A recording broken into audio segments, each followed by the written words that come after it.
Inter state gangsters और आतंकवाद की गतिविधियों से जो लोग तमाम वारदातों को अंजाम देते हैं, ऐसी चीज़ों पे विशेष कर निगरानी के लिए और तमाम ऐसे प्रयासों के लिए कि उनको brought to justice in India किया जा सके, इसके लिए केंद्रीय गृह मंत्री जी ने लगातार मीटिंग्स करी हैं और सुपरविजन करी है। सबसे पहली मीटिंग अगस्त 2022 में हुई, जिसमें सीपी दिल्ली साहब को उन्होंने विदेश निर्देश दिए थे, जिसके तहत स्पेशल सेल को टास्किंग करी गई थी along with the national agencies like NIA, जिसके तहत अलग अलग ऑर्गेनाइज्ड गैंग वर्टिकल्स और टेरर सिंडिकेट्स के अगेंस्ट केसेस दर्ज किए गए।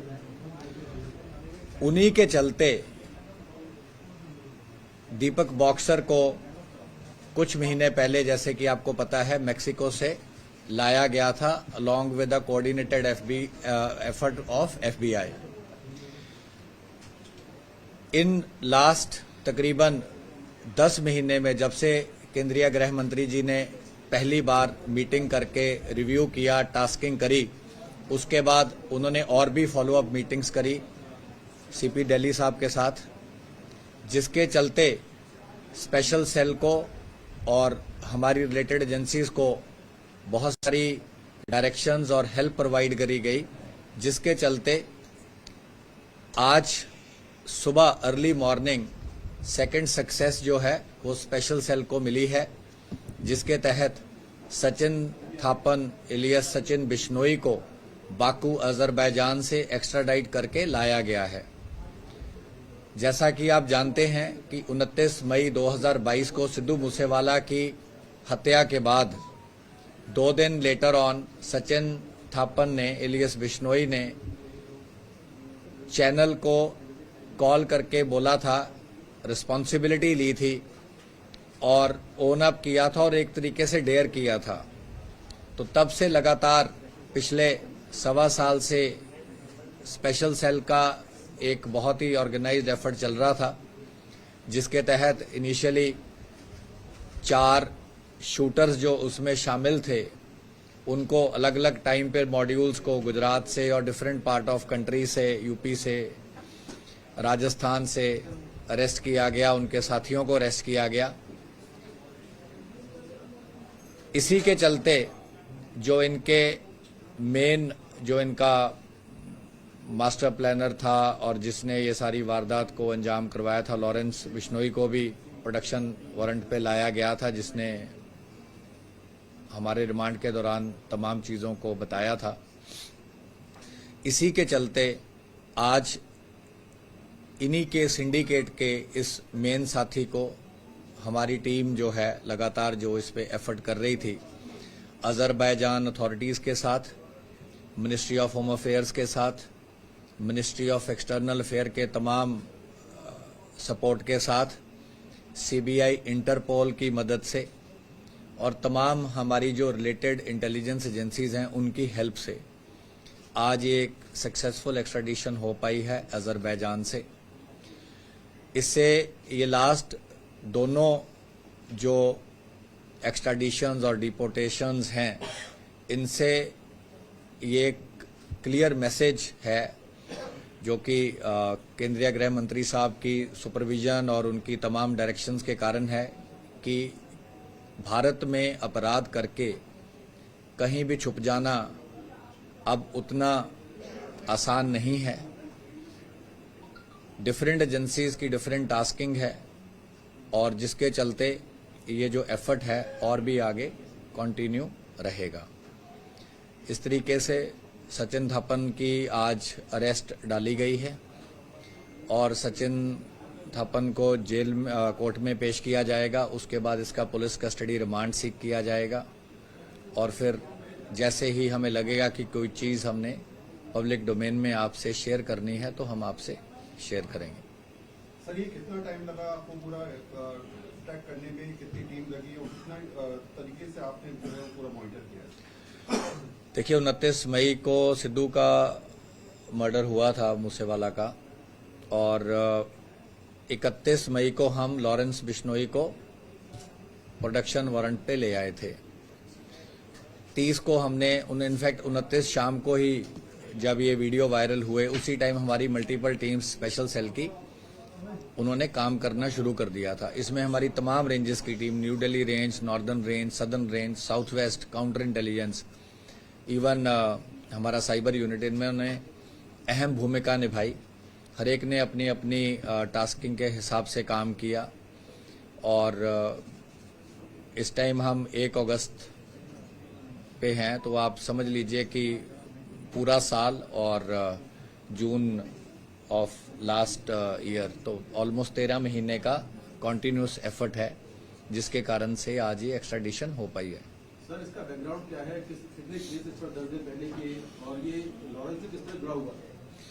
देखिए, अभी तक जो ऑन रिकॉर्ड केसेस हमने कोलेक्ट किए हैं, अभी इसकी इंटरोगेशन बड़ी प्रिलिमिनरी स्टेज पे है। 4 केस राजस्थान के हैं, 4 केस पंजाब के हैं, 1 केस सरसा हरियाणा का है।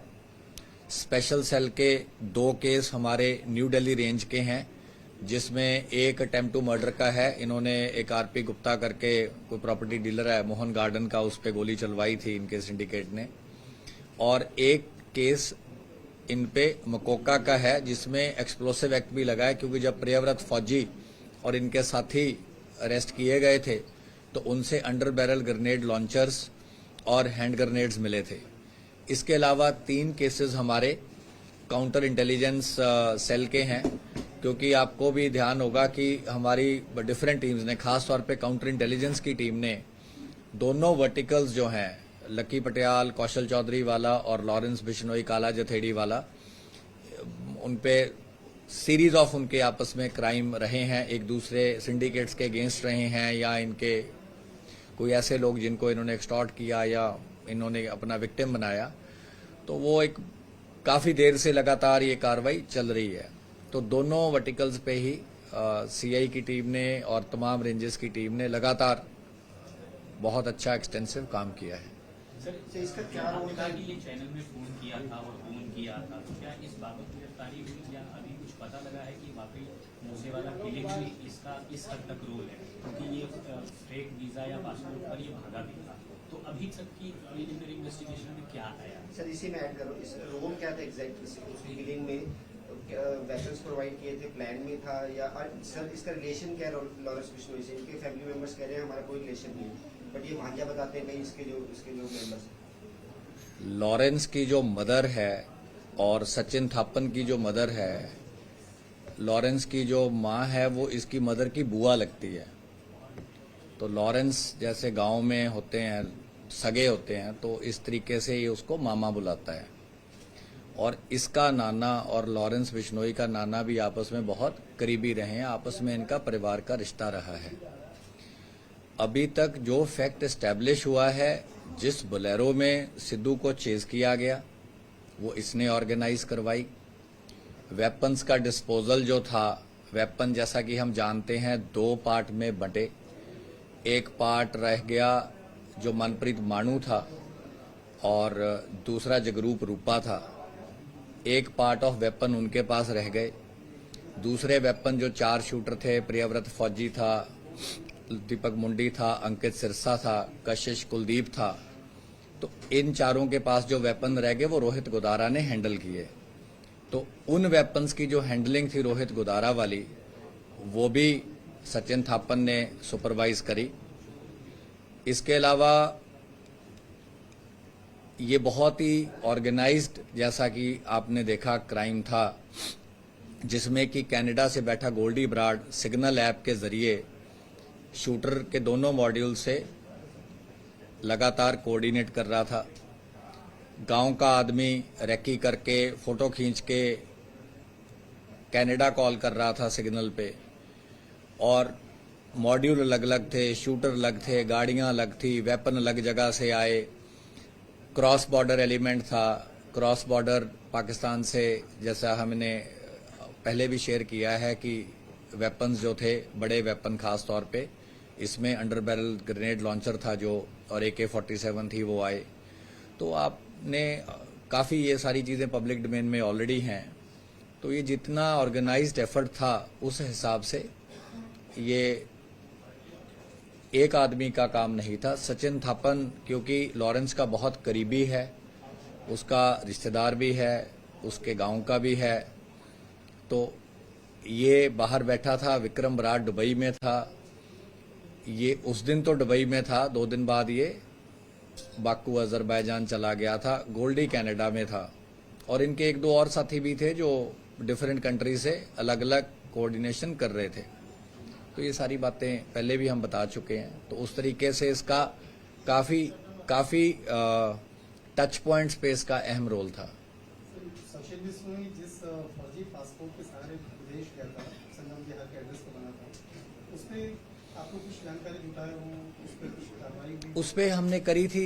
इनफैक्ट आपको याद होगा साउथ डिस्ट्रिक्ट वालों ने ही कार्रवाई करी थी और उसको एजेंट को भी पकड़ लिया था जिसने इनके पासपोर्ट बनाए थे। इसने टुटेजा के नाम पे बनाया था, अनमोल ने भी फर्जी नाम पे बनाया था, उसको अरेस्ट कर लिया गया था एजेंट को। और दीपक बॉक्सर वाले में जिसने बनाए थे, बरेली से था, उसको हमने अरेस्ट किया था। ऐसे और भी पाइपलाइन में हैं जो गोल्डी बराड़ पे भी सर गोल्डी बराड़ को लेकर कुछ की हो रही? देखो, जो हमारे मेजर केसेस हैं जिनमें हमारे आरसीएन खुला है, कईयों में क्या होता है कि मेजर केस डिफरेंट स्टेट्स या एजेंसीज के भी होते हैं, तो एक कोलैबोरेटिव एफर्ट है, वो लोग भी एफर्ट कर रहे हैं। अब आगे का क्या होगा उसको मैं आपको फ्यूचरिस्टिक प्रेडिक्ट तो नहीं कर सकता, लेकिन जो एक ऑर्गेनाइज क्राइम को टैकल करने का प्रयास है वो हमारा लगातार जारी रहेगा।